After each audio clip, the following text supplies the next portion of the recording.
Greetings, everybody. Keith here. Hoping everybody's having a good day, enjoying life, living life, loving life. Be sure to hit that like, share, and subscribe button for me. There's a PayPal link down there for anybody that wants to share some love. All is appreciated. And this is just a review. I'm just going to replay a video I did about 7 years ago. Please enjoy. Good morning, everybody. Keith here. Hey, I wanted to talk to everybody about your supposed rights and the way I look at things in regards to those rights. You'll notice on the title here of this video, I put "Quit whining about your damned rights." And what I mean is this. You want to go around and cry about your rights. And don't get me wrong, because I'm not perfect. I'm just like everybody else. I've been down this road, but I'm beyond that point. So I wanted to express to everybody else what I'm coming to realize in my own journey.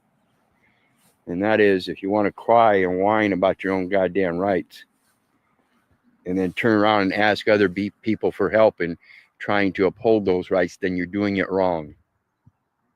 You're doing it wrong. Because in order to have rights, you have to accept the responsibility of your own duty to your brothers and sisters all around you to uphold their rights just as much as your own. And that's part of our problem today, is everybody's pointing fingers at everybody else for this or that. And then, and it's all because of their own goddamn opinions. Opinions are man's downfall, believe me. And so my concept of my rights today as it is, and let me explain to you real quick here my story in trying to educate myself here. I started out because I realized I have a right to travel. And in order to uphold that right, I have to take the responsibility of my own goddamn self. And so I had to force that education upon myself. And I did so by going out to the local hardware store and getting placards that say private property, bright red letters on a black background with a white edging. And I put them on my truck and my car so that the issue would be raised not just by myself, but those that saw me traveling around with those plates. Whether that be friends who questioned me about my tactics, or the several times I had been stopped for my tactics by local policy enforcers. Several times I was stopped and they weren't even mentioned. I was given tickets for no seatbelt, speeding, insurance, things like that, but nobody questioned the plates until I got stopped by the local county sheriffs. So when it came to my rights, I had. And when I signed those citations, of course, back then I used the UCC 1-308, and then I just never showed up in court. Now, those exact same citations, traffic citations, still sit on the record to this day, and there are no warrants on them. I have still not appeared on them, despite the fact that I did appear on a sixth offense possession charge, which I speak about here next, in regards to the county sheriff pulling me over for those private property placards. But then instead of issuing the citation as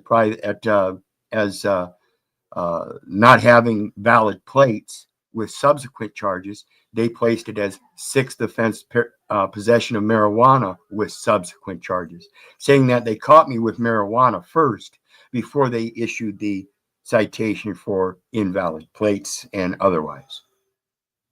So various different things we learn about logic and reason and how this stuff is supposed to work. And when they put down in their court work or paperwork for court that they're charging you with one offense, which is a secondary offense to being pulled over first. So they first have to validate the reason they pull you over. They didn't want to talk about that.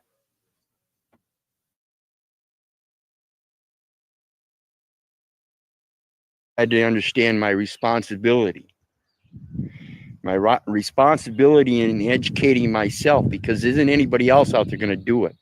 And I've mentioned this before. One of the things that really, really irks me about my education and the education. This is one of those things I cannot import even without sincerity and utmost gravity. If you get somebody else's paperwork and think it's going to work for you, and you haven't done the work yourself, you're already fucked. No one else's paperwork will work for you. You have to have comprehension so you can draw up your own paperwork according to what's in your heart, making your yay, and your nay. They see these duplicate paperwork in these courts and they know it's not yours, and they're going to test you tenfold.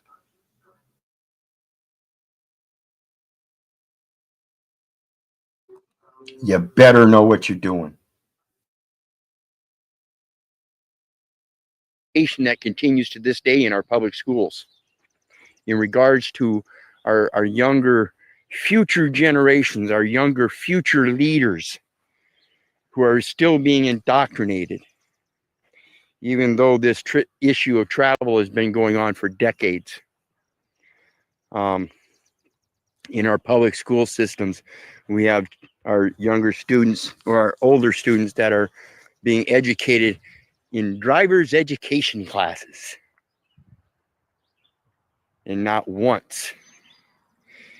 And I don't suspect that it happens today, just like it didn't happen when I was being educated on how to drive. Not once was the issue of your right to travel brought up. Not once.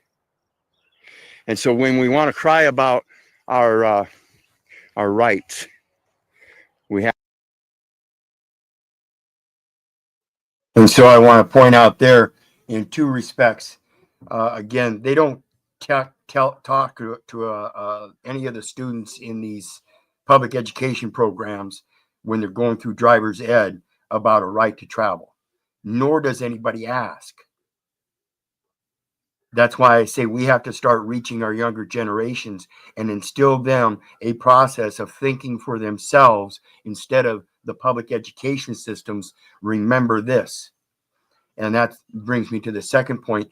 When I was adopted, the people that adopted me, they kept me going on in that public education system, but they also partook in homeschooling, gardening, cooking, canning, storing, automotive, mechanics, carpentry, all kinds of stuff. So I got the best of both worlds of a private education of homeschooling and the public school. I urge people to start thinking about these things. And remember, there's always two sides to a coin.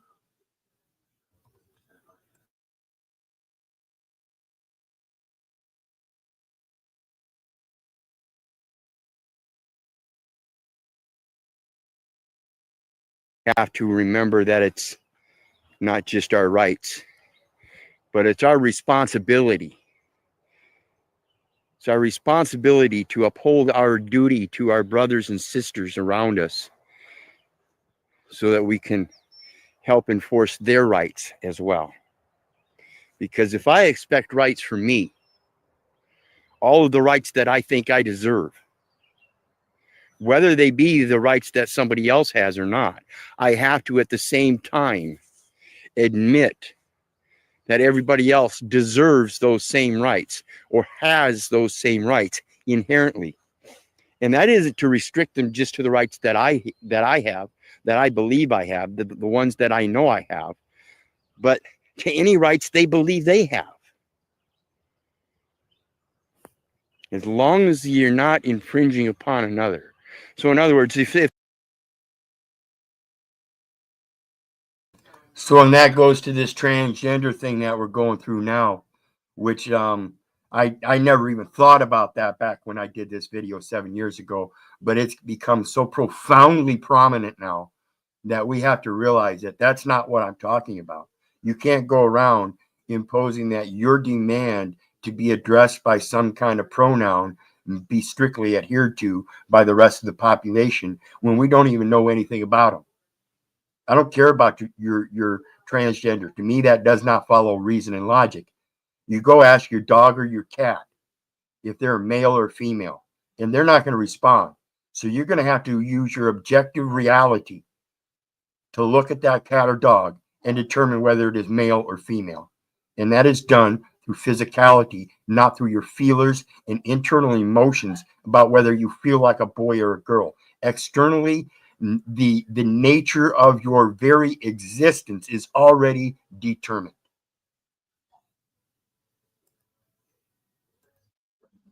If somebody else thinks they have the right to kill me, then that's obviously not going to be a right that's going to be upheld by too many people.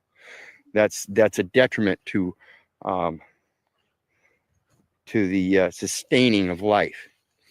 And so when we talk about our rights, we have to understand we have to get beyond that talking of our rights. We have to get beyond the whining and complaining and crying about how we're being subjected to violations of our rights. We're the ones doing it ourselves by not educating ourselves, which is our responsibility. Our responsibility. And this is one of those things that I continuously try to explain to people. We have to blame ourselves for the public education system. We have to blame ourselves for not taking upon the responsibility ourselves to educate ourselves and our posterior.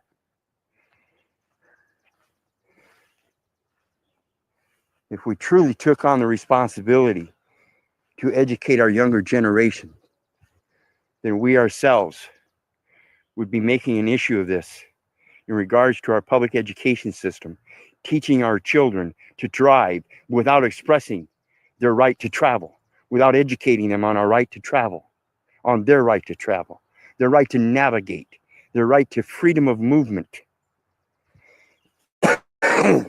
So when we see it ourselves in our own lives, and we're sitting there crying about our own rights being violated, it's because we're not standing up for our brother, for our sisters, for our younger generations, for our past generations that are being abused in these godforsaken retirement homes. They call them retirement homes.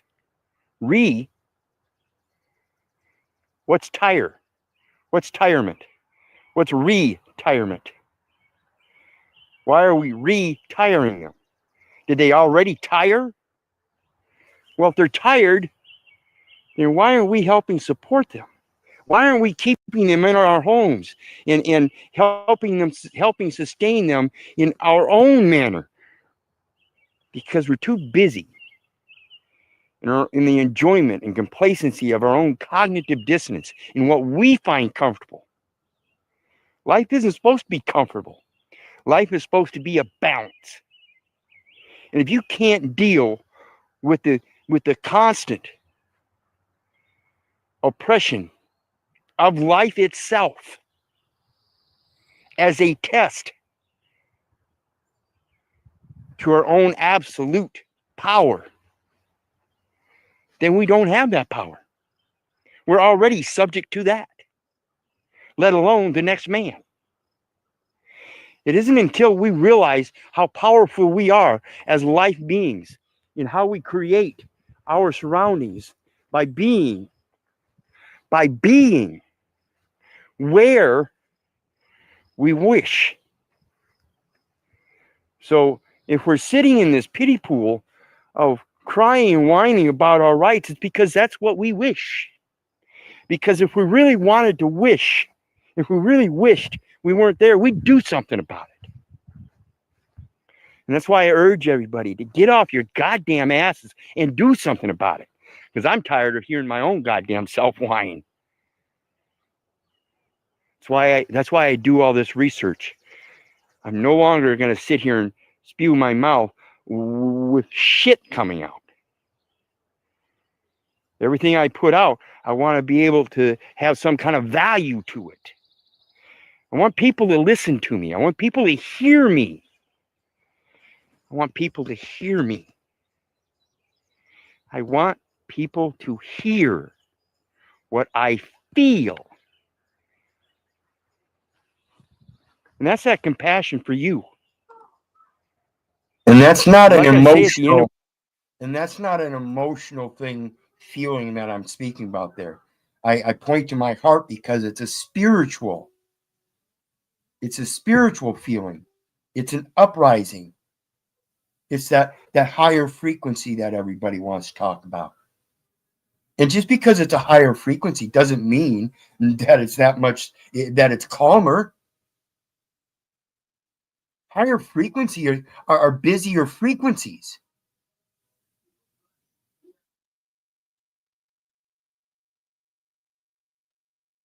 Keeps a better beat, I think.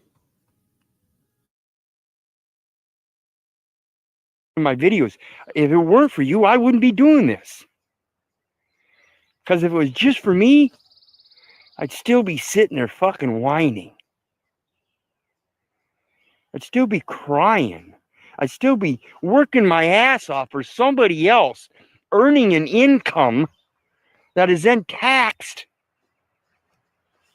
and wondering why me? Well, it's not why me, it's why you. Because I'm so much more than just me. If I was just me, like I said, I'd still be sitting there crying. I wouldn't be doing these videos.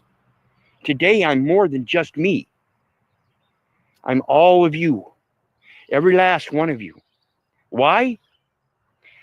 Because I don't give a shit whether you care. I care. And that's what counts.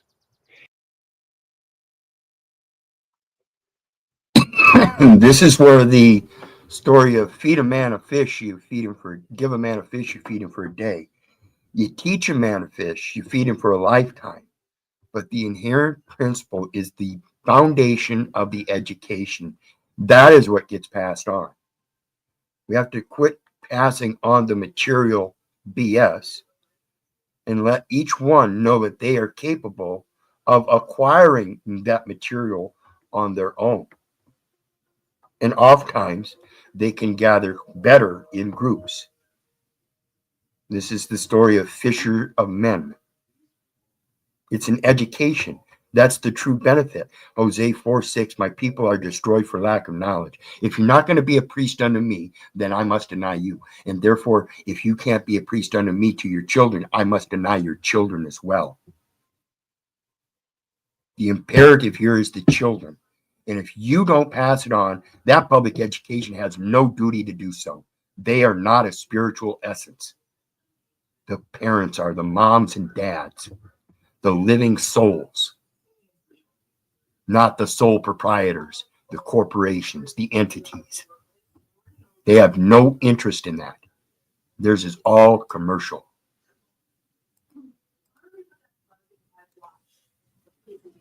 And until you get off your ass and care, I don't care to listen to you whine.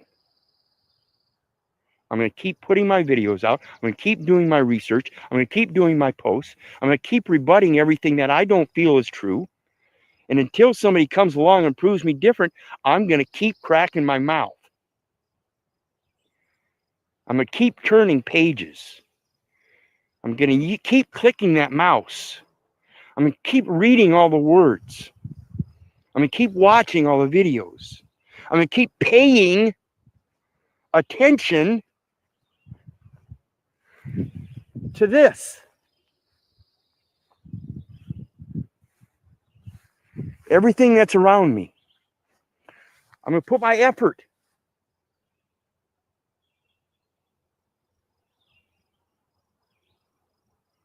I'm going to put my effort into this.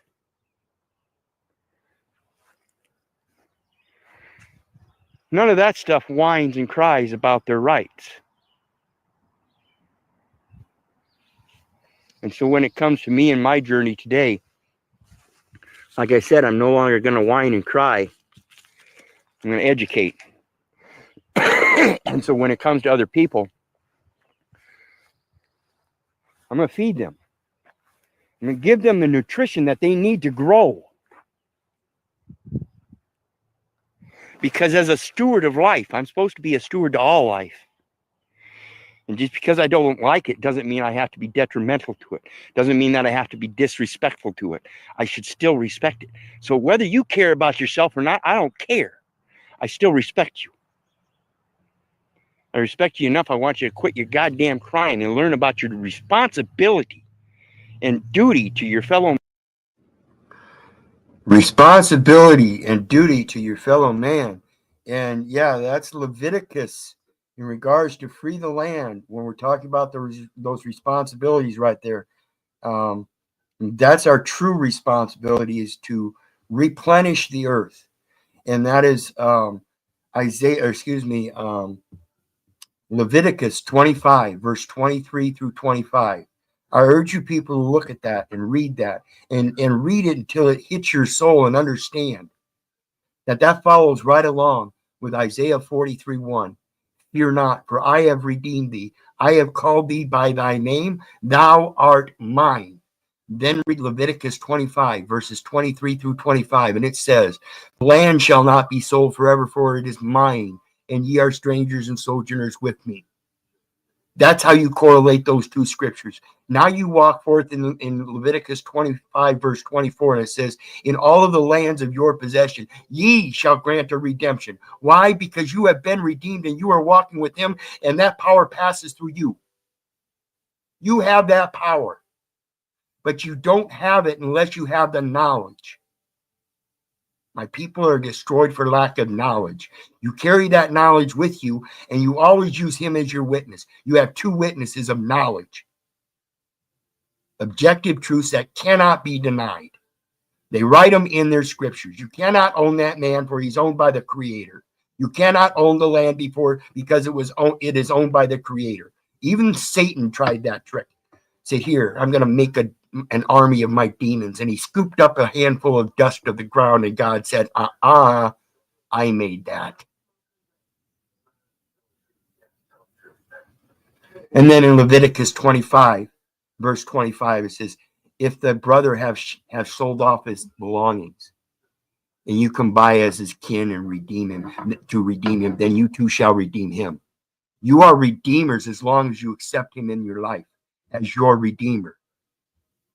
That's the power, the glory, and it's all his kingdom, everything. We're supposed to be stewards to replenish. That's our power.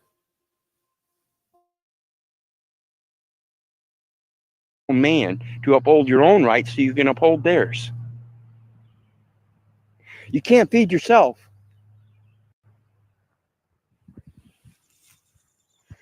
Without having some kind of intelligence, without having some kind of actual experience and education. So, and this is where we come upon agriculture, because man didn't start out with agriculture. He started out as that stranger and sojourner, and he learned little bits along the way. And that little bits carried down through oral histories before there was a language. And this lasted a long time until there was a language. Mankind existed a long time before our actual written language, much longer than he's existed with one. Inherent knowledge is more prosperous, more abundant, and more logical. It's the laws of nature first and foremost. Then you can start doing your contracts in person. That's where those rights exist when you want to talk about rights. Otherwise, as we're talking about in nature, you have a responsibility.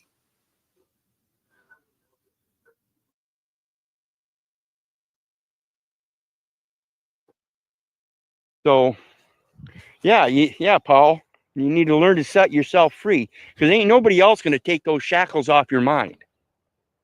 You're the one that put them there. You're the one that lets all the fear detract from reality so much that you refuse to go out and enjoy it. You'd rather sit. This is one of the things that bothers me the most is people want to sit on a goddamn couch, stuffing their face full of this processed foods while they're watching some video on a screen, flat screen somewhere of somebody else's life. instead of enjoying it yourself, and instead of putting your own effort into your own life and giving yourself sustenance in all of its different forms, and showing that you're a true steward, as we were given that responsibility under Genesis 1, verses 26 through 28, wherein God gave man dominion over the land, the air, and the water. And that doesn't mean he's supposed to dominate over the land, air, and water. It means he's supposed to steward. It means he's supposed to take care of. It means he's supposed to step up to the responsibility of the duty of the education. Because that's one thing that doesn't come for free. You have to. And again, like I said, inherently, mankind has a longer record of an oral history of passing on knowledge than they do of a written history. The written history allows us to gain that greater knowledge, but we can't get rid of the oral history that is nature itself. When we start thinking that our whole life is a journal in a legal sense, then we forget all about our nature. And the most imperative thing about that nature is that we can't do it by ourselves. Therefore, we must be our brother's keeper so we can do it together. Ain't no man in his right mind going to walk up on a lion, a pride of lions, and take a hack of their fucking kill off. But you do it right with a certain number of men and certainly weaponized in a certain fashion and go up there with pride and arrogance and walk right up on them. Them lions walk right off, evidently, in case you didn't know.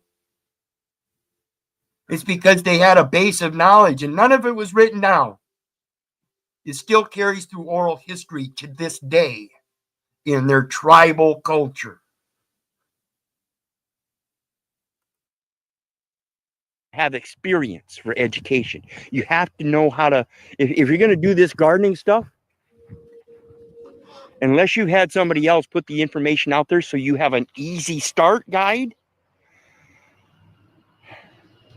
Because mankind, when we first came about this gardening technique, we didn't know what the fuck we were doing. We were guessing. And then as we did it over time and time again, it became an education through experience.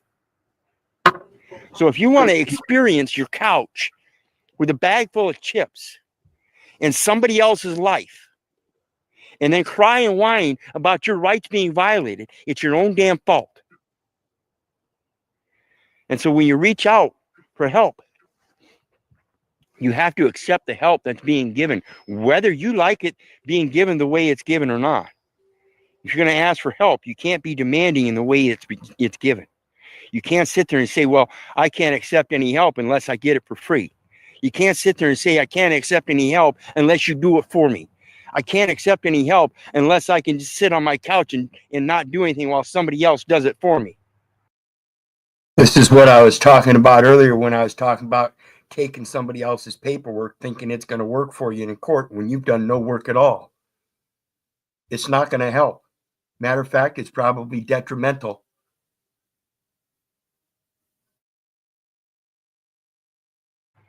You're never going to end up, you're never going to quit your crying about your rights being violated, because that's not going to stop your rights from being violated.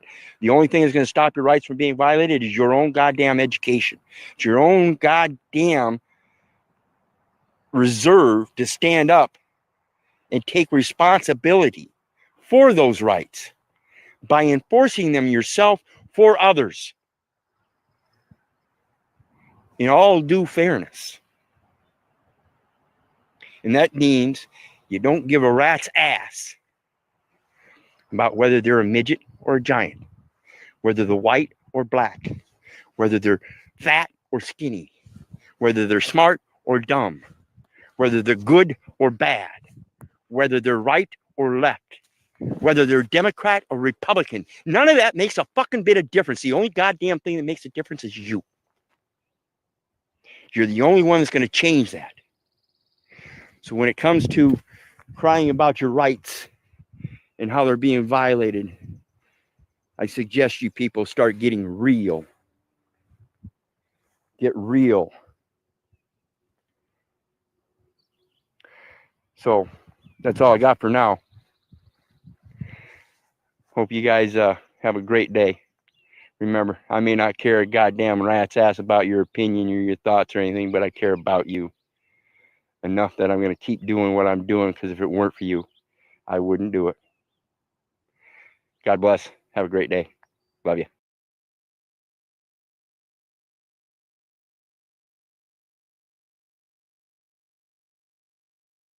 So I say again,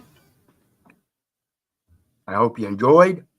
And remember, folks, I love you, but I don't give a rat's ass whether you love me back. And that's to say, I don't care if you hate me. I don't care if you don't respect me. That's on you. So may God bless you and have a good night. We'll see you folks next time. Hit that like, share, and subscribe on the way out, please.